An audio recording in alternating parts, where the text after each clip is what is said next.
Dr. Chaitanya Prakash Yogi, Director, Swami Vivekananda Cultural Center, Professor Ajay Dubey, Professor Chris Landsberg, Dr. Ya Ashwantiwa Nigiri, Dr.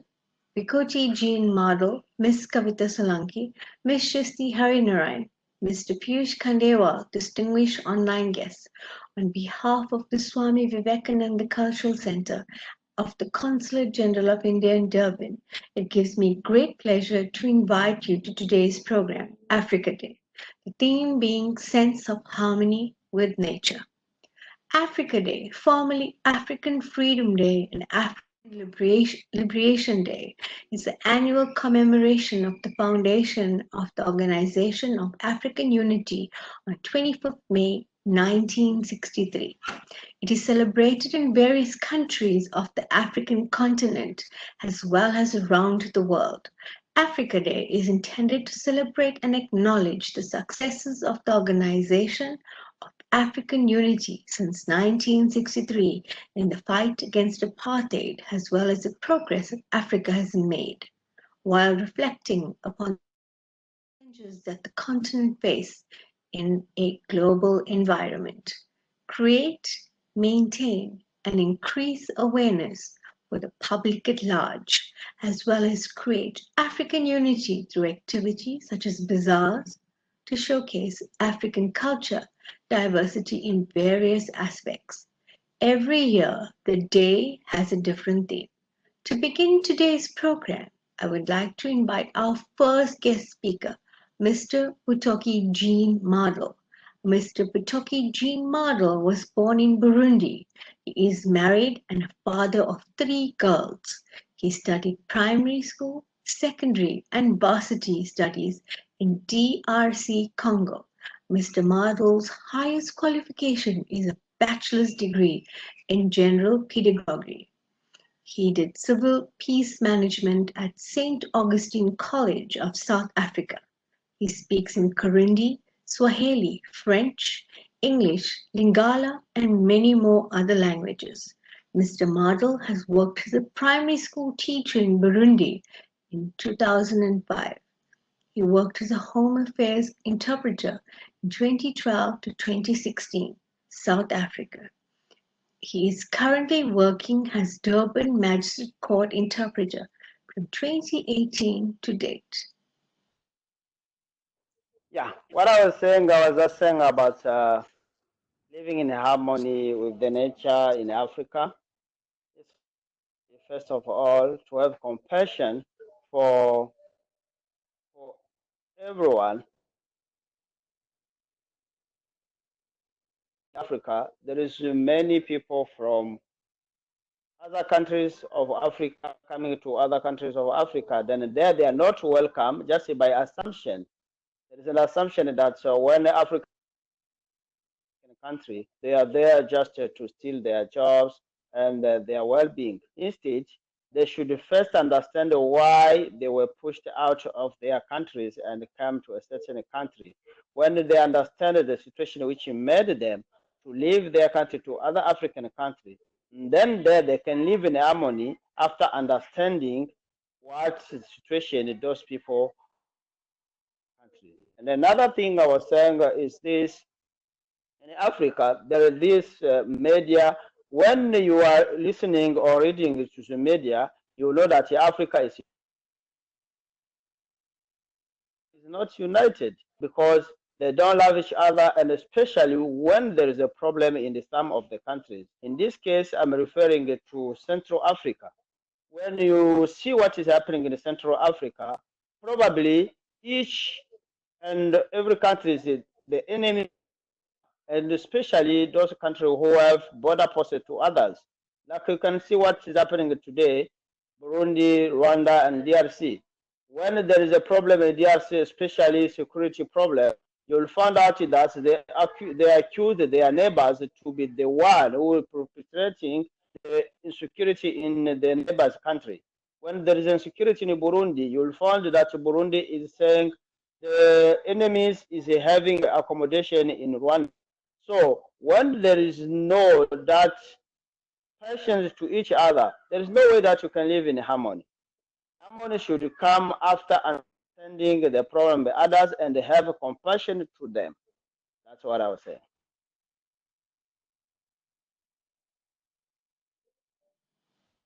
Thank you, Mr. Bitoki Jean Model, for sharing your knowledge with us. Our next guest speaker is Professor Chris Landsberg. Dr. Chris Landsberg is a professor of African diplomacy, foreign policy, and leadership at the University of Johannesburg, where he has been teaching for the past 15 years. He is the director of the Center for African Diplomacy and Leadership. Prior to this, he was a director at the Center for Policy Studies in Johannesburg. He was also the co-director and co-founder of the Center for African International Relations at the University of Witwatersrand. He holds a doctorate and master's from Oxford University. He has published and co-edited 14 books, including the 2010 title, The Diplomacy of Transformation, South Africa's Foreign Policy and Statecraft, Macmillan. Thank you for having me and greetings here from Johannesburg. I think it's a very important topic that you're discussing today on the commemoration of Africa Day. And Africa Day, of course, is marked since 1963 because it is on this day in 1963 that the Organization of African Unity, the OAU, was established. We do know that the most important purpose of the OAU was to champion and fight for the liberation of African people, particularly from colonial subjugation and colonial domination. It was an attempt by the premier organization of Africa at the time to restore the pride, dignity, and of course the commitment of Africans to be their own champions and their own masters. So the OAU achieved a lot, and it's for that reason that we have Africa Day. The greatest achievement of the OAU was, in fact, political liberation. So when South Africa attained its independence, so to speak, in 1994, with the end of apartheid, through the negotiated democratic settlement, it brought to an end a significant chapter in the history of the continent. And at the time, we know that there were still some vestiges of colonial rule. There was the unsettled issue of the Sahrawi people in Western Sahara. There was the South Sudanese issue, and those have been addressed. So nobody can dispute that the OAU's achievement was indeed political liberation. But it's clear that following the end of the Cold War, the collapse of the Berlin Wall, and in fact the end of apartheid, that Africa needed to champion a new cause. So Nkrumah said, "Seek ye first the political kingdom, and all things will be added unto you," meaning focus on political liberation and the rest shall follows. By the time of the end of the Cold War and Africa finding itself in this supposed new world order, there was need for a new raison d'etre. And that raison d'etre was economic emancipation of African people. So the successor to the OAU, the African Union, established in 2002, was in fact to now put development squarely on the continental agenda. Africa realized that in this age of a so-called New World Order, the continent will have to speak with one voice. The continent will have to craft its own economic agenda. It'll have to pursue self-determination, and it will have to seek not just now to consolidate its political gains and political liberation, but in fact now make sure that people have livelihoods and people start to prosper and people live in conditions of welfare. So that was the purpose of the AU. So as we reflect on Africa Day, I think it's also important for Africans to be self-critical. I think that the continent has achieved a lot, no doubt. But poverty, inequality, joblessness, and sometimes excruciating levels of underdevelopment really bedevils the continent. And part of the problem is that while rhetorically we say we are committed to Pan-Africanism and unity, and commit ourselves to African solutions for African problems, in reality, the 55 African states often relate to each other on the basis of crude national interest politics. So you have these 55 states who sometimes clash with each other. What I find so significant about your theme for today, that of unity and solidarity and in harmony with nature, is that it puts squarely onto the agenda not just the question of development, which is the central, most important purpose of the African Union, but it in fact says we have to pursue a sustainable development paradigm and regime. In other words, this culture in the continent by Africans, but especially by foreigners, come and exploit the resources of the continent for their and not the continent's benefit, is something that must be tackled. So we hear a lot about the so-called new frontier of Africa. That speaks to a particular development model that is passé, that of GDP growth, where there's little trickle down, where there's no emphasis on human security, where it is simply exploiting the resources of the continent. So let's take, for example, arguably the wealthiest state in Africa, if not in the world, the Democratic Republic of Congo. So that country is endowed with tremendous resources. There is not a single cell phone of the world that can be made by anybody without some of the resources from their country. Yet, if you look at the conditions, the socio-economic conditions of that country, it certainly doesn't speak to a human security paradigm, but indeed an exploitative paradigm where it's all about extracting the resources of that country for the gain of others.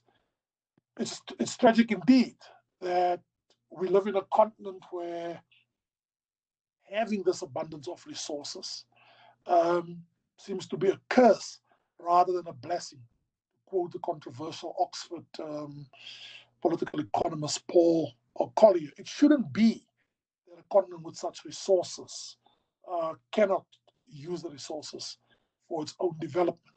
So my message on Africa Day 2020, in the context of this unprecedented coronavirus, where the world is literally in shutdown and lockdown, including Africa, is that Africa must restore its agency. Africa must learn to speak with one voice. As the old saying goes, if you want to go fast, go alone. If you want to go far, go together. Africa's 55 states must learn to go together. They must craft a common agenda.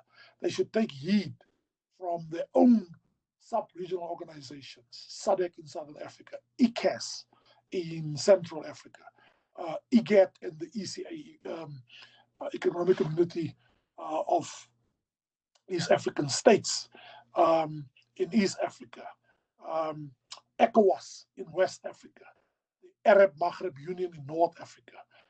We should really reinforce and strengthen these bodies. But above all, we should use the continental body, the African Union, and pursue not just a selfish national interest paradigm, but start to embrace a common continental interest paradigm. So let me use, finally, in conclusion, the analogy between India and China on the one hand and Africa on the other. So there is India. It has its challenges, but it's the world's largest democracy by any stretch of the imagination. It has about 1.2 or so billion people, but it is one nation state. China Similarly, one nation state. Africa also boasts 1.1 to 1.2 billion people. The problem is it's made up of 55 states. So, for Africa to act as one, it will have to transcend these narrow ideas of sovereign borders and the nation state and learn to act on common interests. I think it's a fascinating and important theme that you've introduced for Africa Day 2020, that of Africa living in harmony with the environment. And that, as I said, speaks to the fundamental goal that the African Union has carved for itself, that of not just of development, but sustainable development, where we start to look at future generations instead of taking us out as much as possible now for our own benefit with little regard for future generations.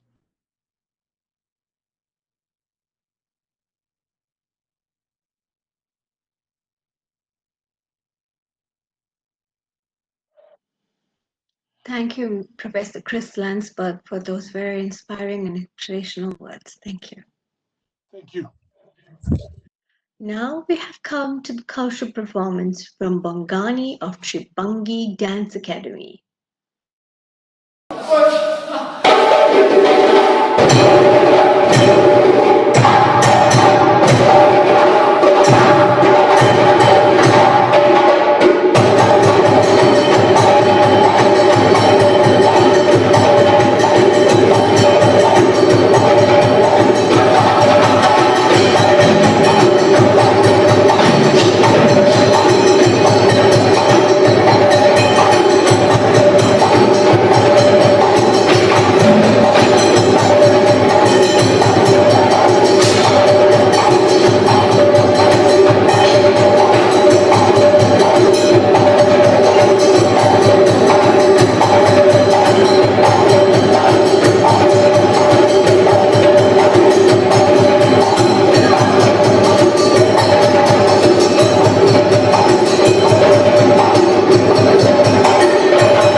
Thank you to Bongani from the Tribangi Dance Academy for that wonderful performance. Our next guest speaker is Dr. Ya Ashantiwa Nigiri. Dr. Ya Ashantiwa Nigiri is a director of the Institute of Africology. She has had several international training, felicitating, as well as speaking engagements, and has done extensive traveling in Europe, Africa, Asia, the Caribbean, and the America. Dr. Nigiri has interdisciplinary experiences working with topics related to education, personal and organizational development, youth and community development, and intercultural learning with the emphasis on Africa-centered approach. I now present to you Dr. Ya Ashantiwa Nigiri. Thank you. Happy Africa Day for all Africans here on the continent and around the world. We are so happy, and namaskar to our sisters and brothers there in India. I really am happy that we are able to speak on such an auspicious day on the Africa we need. And, you know, in terms of finding our natural balance, we have in Africa the whole notion of Ubuntu. And Ubuntu speaks to our soul. Ubuntu speaks to how we treat a child. Ubuntu speaks to how we treat each other. Ubuntu speaks to how we treat nature. Because we know that so above, as we teach, so below. And we know that as Africans, it is so imperative that we treat Mother Nature. We call it Mama Africa for a purpose. The reason we call it Mama Africa, because she gives life. And who wants to destroy their mother? I don't think there's anyone who would ever want to do that. So the notion of harmony and balance as Africans, but for the greater good, because what we do in our homes, what we do in our communities, what we do with others outside of our home and communities reflect right back at the source. And that source is finding our grace and knowing that there is something bigger and greater than ourselves. In African, spiritual teachings, we always say there are three. There's a spirit, there's a mind, and there is the body. And if you don't take care of all three, your mind, by feeding it with things that are rightful thinking, that are filled with solutions for yourself and for mankind's greater good, your body, to be busy with what we call jobs from God. And these jobs are made with our hands. So we celebrate the artists, the crafters. We celebrate those who are willing to use nature and to respect nature and to make nature a giver of useful things for us. Spiritually, we know that there's been many diversions in terms of how Africans celebrate ourselves spiritually. But what is important is to know that we come from a source, and that source requires of us to be kind to children, to be loving to our elders and to take care of them, to protect and give the youth of Africa and the youth of the world values that will build their character. At the Institute of Africology that I lead, we always say and we ask that the first thing when someone comes to meet you, you first ask them to sit down, but you ask them to take water, because water is life. And in that water, we pour the libation. And in that libation, we honor those who have come before us. We honor those who are with us. And we also pray for those who are coming, that they will also be beneficial to the land, to ourselves, but to humankind in general. Another aspect that I'd like to bring is the idea of what our soul speaks to when we speak to harmony. Spending time in nature. With the San people said, when we kill an animal, we ask the spirit, one, for forgiveness, but we also ask the spirit to be beneficial to us. So we don't just kill anything in the world without asking and begging for forgiveness if we have to take the soul or the life of the plant, of the animal, of the water, of the sea. We always have to be in empathy and to also be mindful that we are one with nature, with the divine, with ourselves. And so it is imperative that the principle that we move around is one of justice for each other, one of fairness, but most importantly, or in everything that we do, is harmony.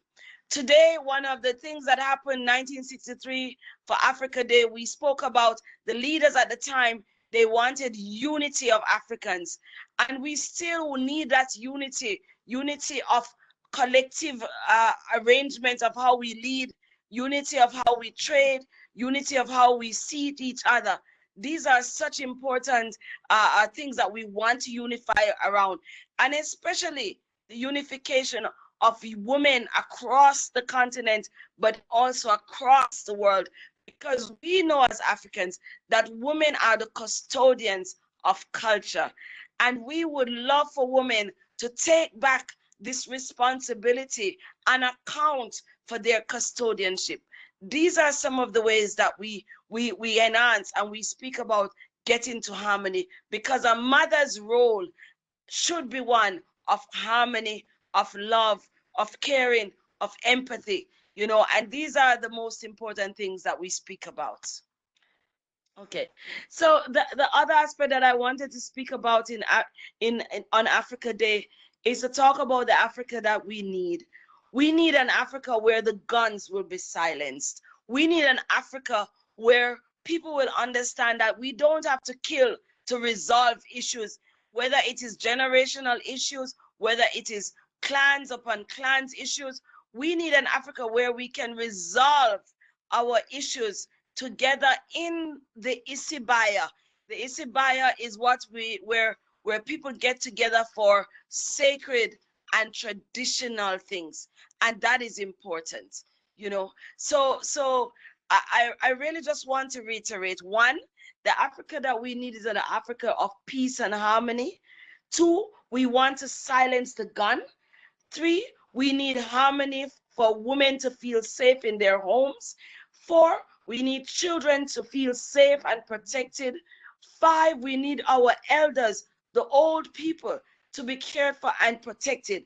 The Africa that we need also requires that we call our leaders to accountability. Our leaders, our African leaders must know that it is not okay that they do not take part in making sure that the community is at one and feel harmony. We will not be divided, and that is a key aspect of who we are as Africans. At the Institute of Africology, one of the things that we teach is how to enhance Ubuntu. And we say that Ubuntu is not a word, it is an action. You have to practice Ubuntu. And so we encourage Ubuntu. It means sharing. Each one teach one. When we have learned something good, when we have ate something nice and delicious, when we have met someone wonderful, each one share. And sharing, we say with the children, sharing is caring. And these are some of the things that we believe as Africans, and on this Africa Day, we must be able to bring that to fore. It is COVID, a very terrible time for us, a time where people are dying all over the world, a time where Africans are also dying. And we are saying one of the ways that we must remember that we have resilience. And in that resilience, there must be discipline.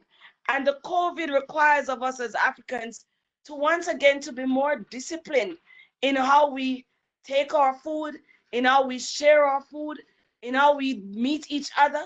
So we are now requested in COVID to think twice in how we act, in what we share, and to be resilient about getting to a solution that we all can benefit on.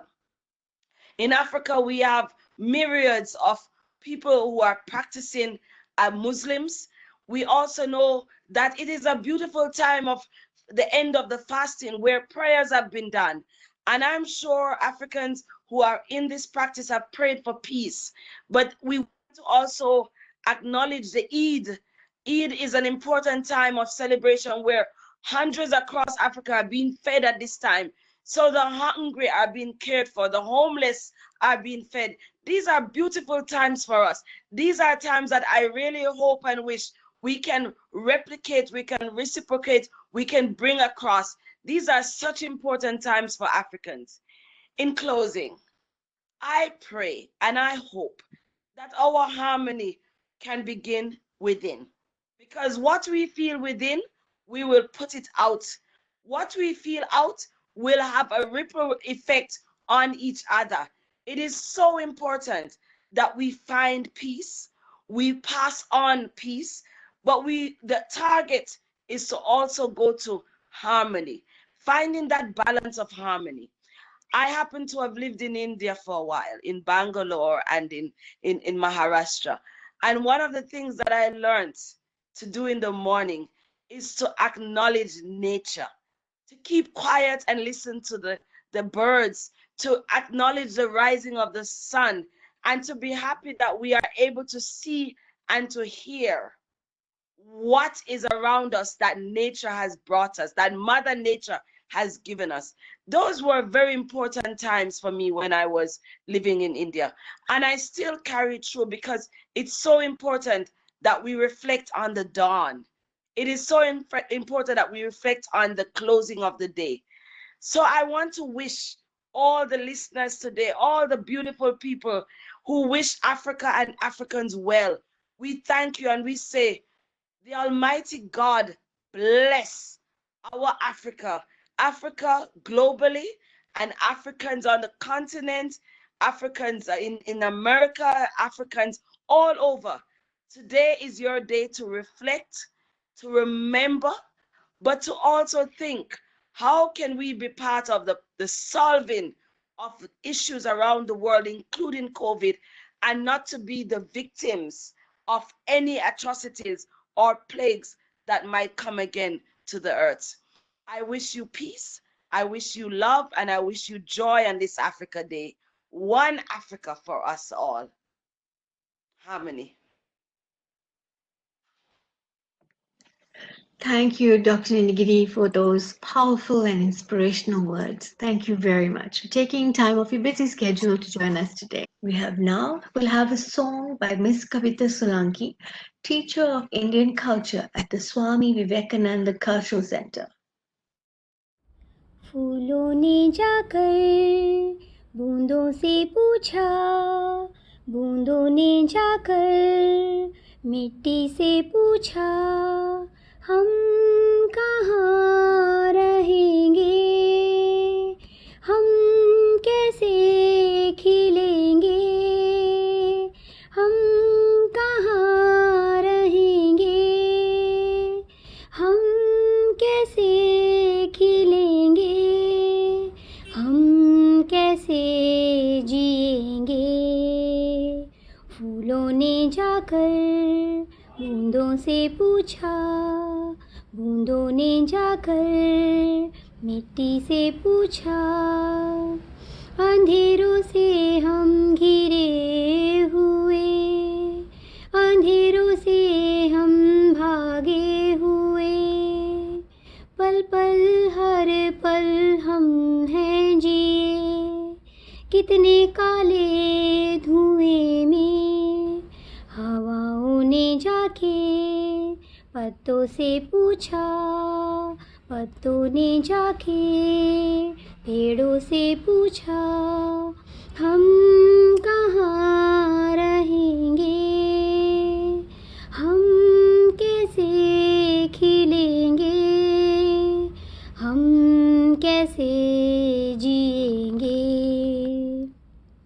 हम हैं तो तुम हो तो हम हैं, इंसान हो तुम, प्रकृति हम हैं। हमें जीने दो, हमें खिलने दो, हमें पानी दो, हमें रहने दो, हमें जीने दो, हमें खिलने दो, हमें पानी दो, हमें रहने दो। दुनिया हमारी रंगों से भर दो, खुशियाँ हमारी हरियाली कर दो। हम यहीं रहेंगे, हम यहीं खिलेंगे, हम यहीं रहेंगे, हम यहीं खिलेंगे, हम यहीं जिएंगे, हम यहीं जिएंगे। Thank you. Thank you, Ms. Kavita Solanki, for that beautiful song. Our next guest speaker is Professor Ajay Dubey. Professor Ajay Dubey holds a master's degree in political science and has done masters in philosophy and a PhD in international studies. His research areas are international studies, foreign policy, African affairs, and diaspora studies. His books on African affairs include India and India-Africa's Partnership, Trends in Indo-African Relations, France and Africa, An Indian Perspective, India and Francophone Africa under Globalization, Government and Politics in Mauritius, and Indo-African Relations in the Post-Nehru Era. His books on diaspora issues include Indian Diaspora Contributions to the New Home, Indian Diaspora in Africa, A Comparative Perspective, and Indian Diaspora Global Identity. He is also chief editor of 3 international reviewed bio-annual journals, Diaspora Studies London, African Review, Taylor and Francis London, and Insight on Africa, the SAGE publications. He has also published more than 3,000 research papers in journals or on book chapters. He has supervised over 2,000 PhD theses and over 55 master's philosophy dissertations. He is also invited as a visiting professor, fellow in several institutions abroad. He has several collaborative research projects with international institutions. He is currently Secretary General of African Studies Association of India, ASA India, and President of Organization for Diaspora Initiative. He is also currently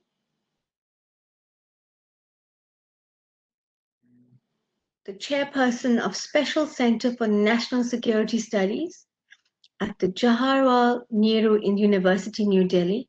He is a director of the Jawaharlal Nehru Institute of Advanced Studies, the chairperson for African Studies, the director of Energy Studies Program, Jawaharlal Nehru University, New Delhi.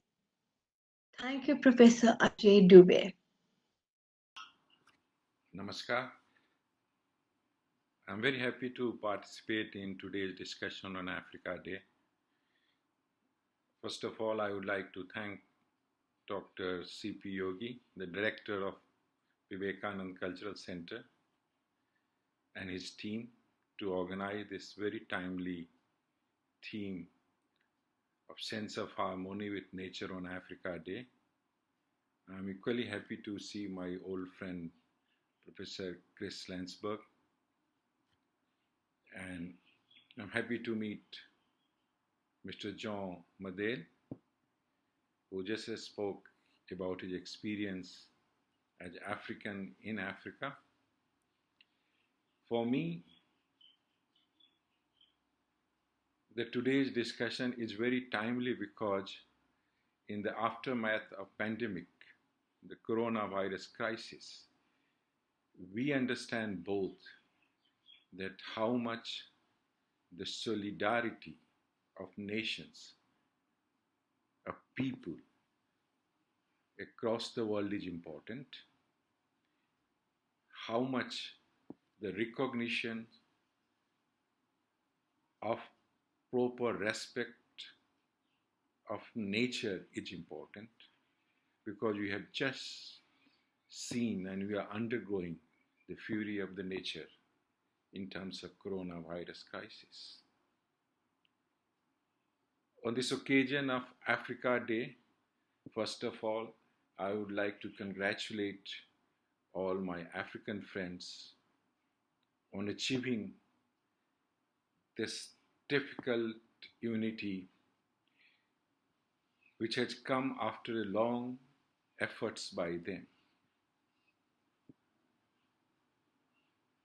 Africa Day is celebrated to establish the formation of OAU, Organization of African Unity, in 1963.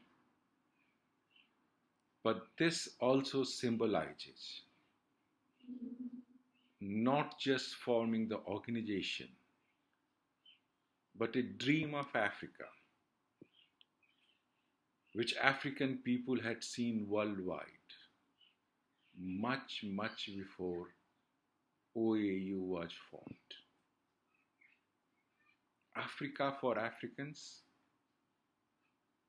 not a colonially divided Africa of 55 countries, which is today, but Africa for Africans, where from the Africans came in very difficult situation across the world.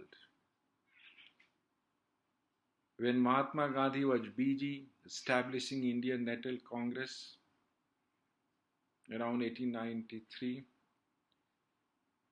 it was around the same time that African diaspora was also dreaming, articulating the nostalgia of Africa, their home country. George Padmore from Jamaica, who was of communist leaning, but he gave the first articulated call for Africa for Africans.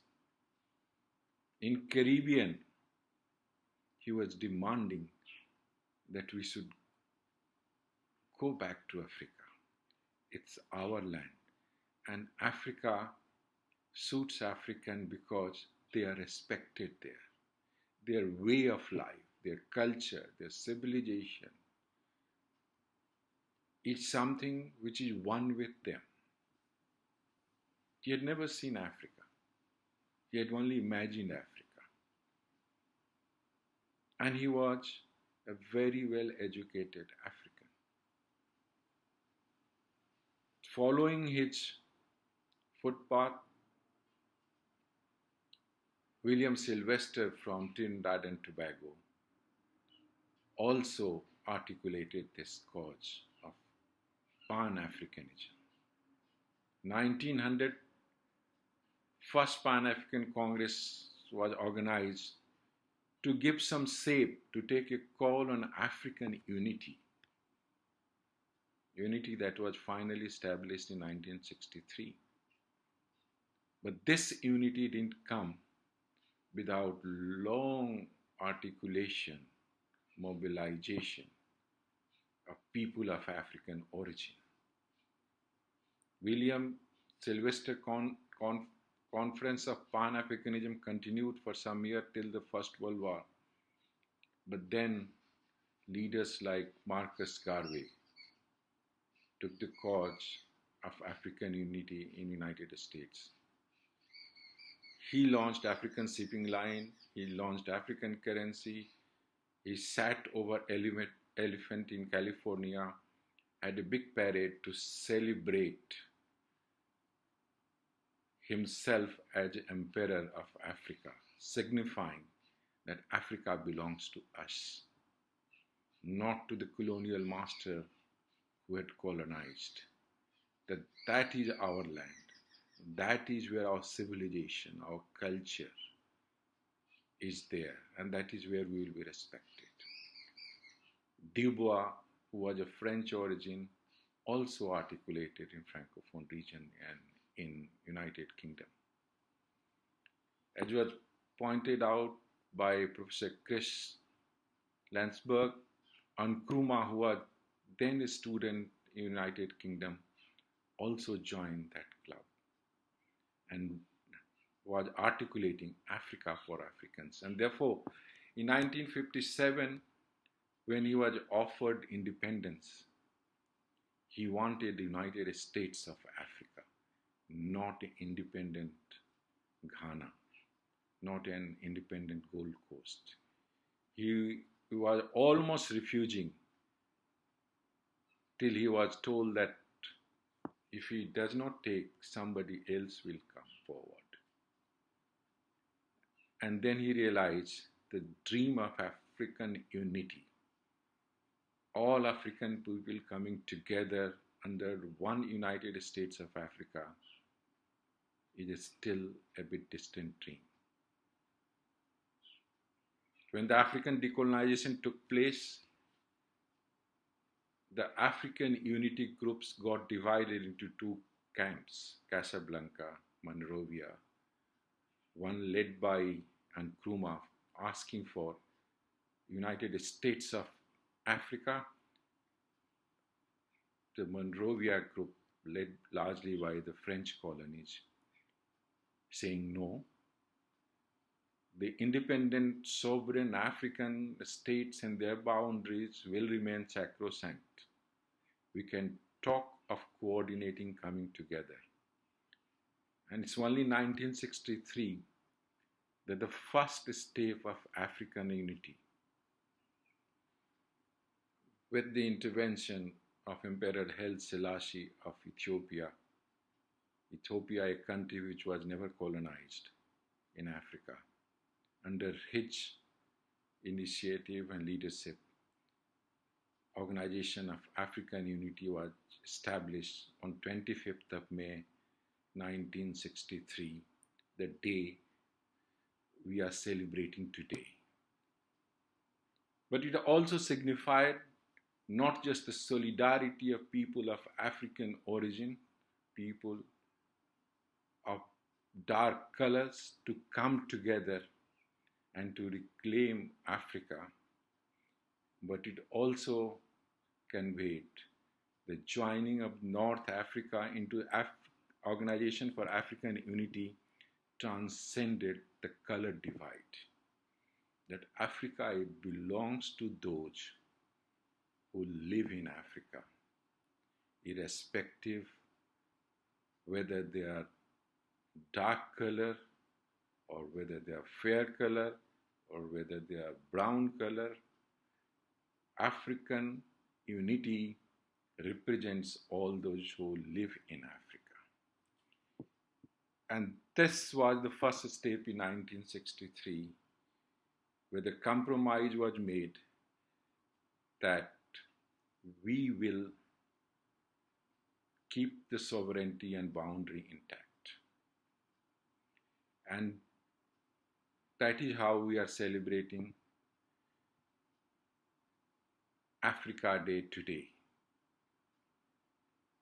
Africa Day is also important for us because the solidarity of people of African origin also got merged with the solidarity of colonially oppressed people, and country like India joined hand with African brothers, not just for decolonization, but for end of racial discrimination.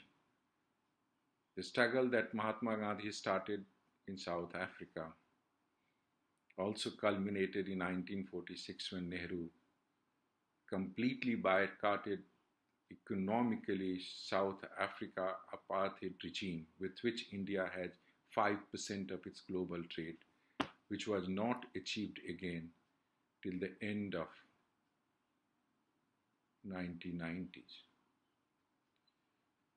And that is where the decolonization, end of apartheid, and common coordinated effort under South-South cooperation to achieve self-reliance by countries of the South, when North was not willing for new economic order, brought the solidarity.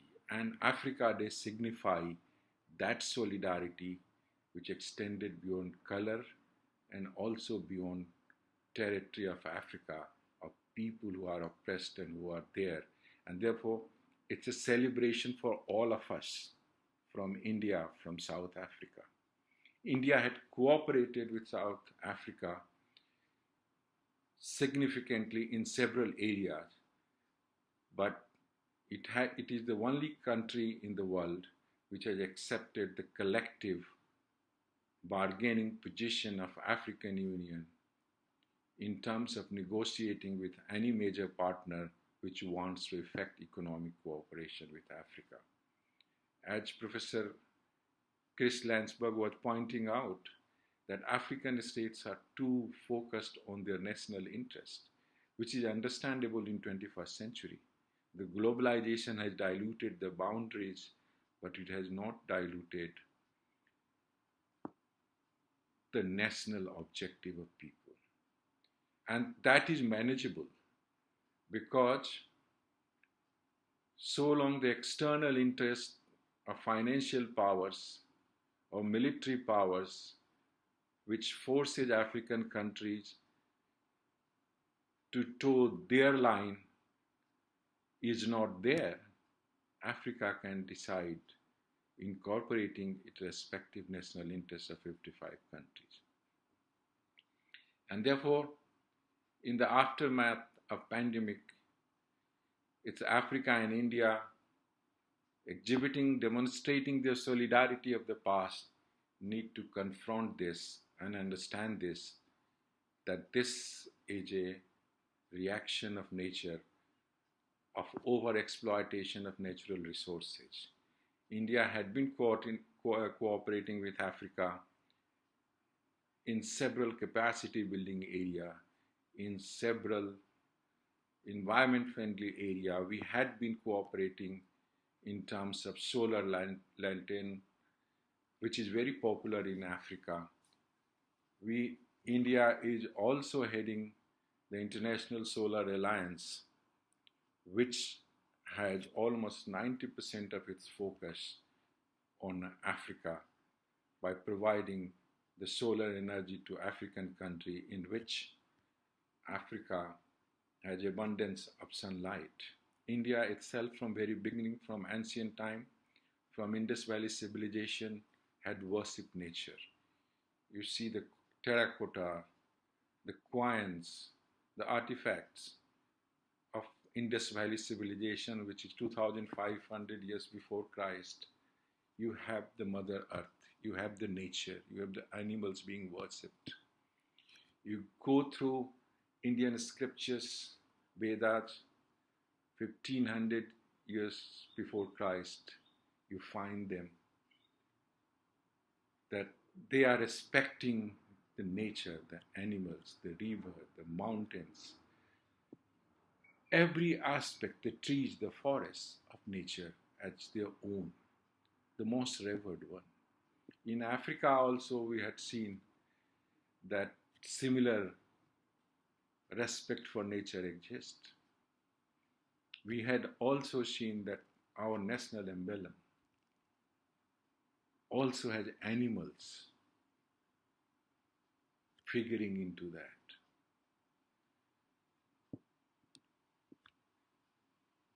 Nature is intrinsic to human survival. Sustainable development of United Nations, the next goal that they have set for themselves, Africa 2063, 100 years of OU formation, has also incorporated those goals. And therefore, the solidarity of Africans and Indians have their path already marked out to have sustainable cooperation. Solidarity for a sustainable, environment-friendly growth, where the sense of harmony is not a choice, but is a must for all of us to undertake. I once again congratulated all my African friends on Africa Day and thank Vivekanand Cultural Center for giving me this opportunity to come and share my views. Namaskar. Thank you, sir, for those enlightening words. Now that we have come to the end of the program, I would like to invite my colleague, Ms. Shristi Harinarayan, for the vote of thanks. Namaskar. On behalf of the Swami Vivekananda Cultural Center at the Consulate General of India in Durban, it gives me great honor in rendering this afternoon's vote of thanks on the occasion of Africa Day. We'd like to express our great gratitude to Mr. Madal Jean Batoki, Professor Chris Landsberg, the Lutando Arts Academy, Dr. Ya Ashwantewana Ngidi, Professor Ajay Dubey, the Director of the Swami Vivekananda Cultural Center at the Consulate General of India in Durban, Dr. Chaitanya Prakash Yogi, colleagues Ms. Cheryl Banwarilal, Ms. Kavita Solanki, and to the gentleman who makes all our programs possible online. Thank you, Piyush Khandelwal, for your support in technical assistance. Most importantly, we would like to express our sincere gratitude to you, our online viewers and guests, for continuously showing your support in watching our online programs. Please stay tuned on all social media pages of SVCC for what's happening next. From me, stay at home, stay blessed, and stay safe.